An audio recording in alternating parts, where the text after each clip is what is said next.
Sylvain Durif, le grand monarque, de Bugarach, candidat loufoque pour 2017. Le scan politique, sur Internet, la déclaration de candidature de cet original natif de l'Aude a été vue plus d'1 million de fois en 24 heures. Chaque élection présidentielle est accompagnée de son aréopage de candidats iconoclastes, et 2017 s'annonce à ce titre comme un cru exceptionnel. Sylvain Durif, l'un des derniers en date à vouloir briguer les plus hautes fonctions de l'État, est une petite légende sur Internet. Plus connu sous le nom de « Grand Monarque », de « Christ Cosmique » ou encore de « L'Homme Vert », il a accédé à la notoriété en décembre 2012, période pour laquelle certains avaient annoncé une fin du monde imminente. Dans une petite vidéo publiée sur Facebook mardi, il confirme sa candidature à l'élection présidentielle. Le clip a déjà été visionné plus d'1 million de fois en 24 heures.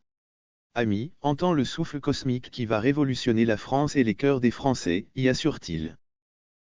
En 2012, des théoriciens de la fin des temps avaient opportunément rappelé que, selon certaines croyances, le pic de Bugarach dans l'Aude serait épargné par le cataclysme.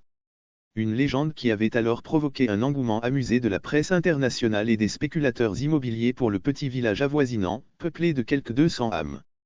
Un homme au crâne dégarni avait alors révélé à la télévision ce qui, selon lui, préservait le sanctuaire de Bugarach de la fin des temps, une activité extraterrestre secrète.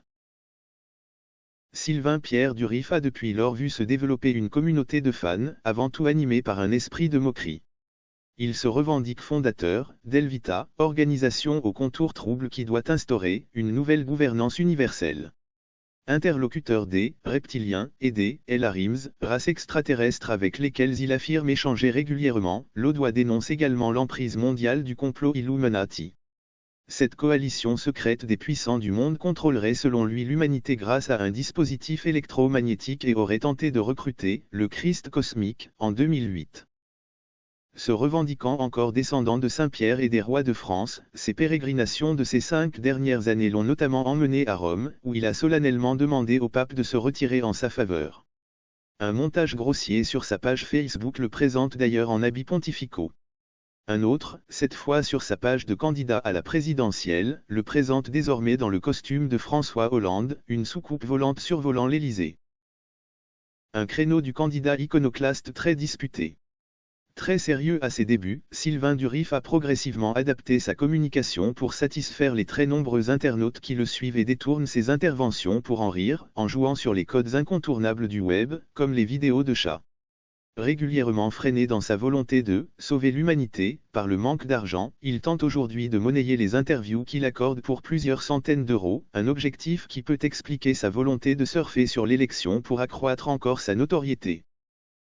Cette réincarnation de Merlin l'Enchanteur est loin d'être le seul candidat inattendu pour la prochaine élection présidentielle. Le Figaro a dénombré pas moins d'une 50aine de prétendants qui ne sont pas sortis du sérail. François Bervat, vétéran de la guerre d'Algérie de 81 ans, et militaire le plus valeureux depuis Bayard, est de ceux-là. Il souhaite notamment plafonner l'âge des ministres à 25 ans. Jean-Pierre Mélia, ancien candidat de l'émission Pékin Express, est également de la partie. Il milite pour un parti qui ne rejette personne et promet de bannir le mensonge de la parole publique. David Saforcada, lui, milite pour le parti bonapartiste et promeut les idées de l'empereur. Reste pour ces ambitieux outsiders à franchir le cap décisif des 500 signatures. Un exploit atteint par 2 fois en 1995 et 2012 par Jacques Cheminade, le plus célèbre des candidats iconoclastes à la présidentielle.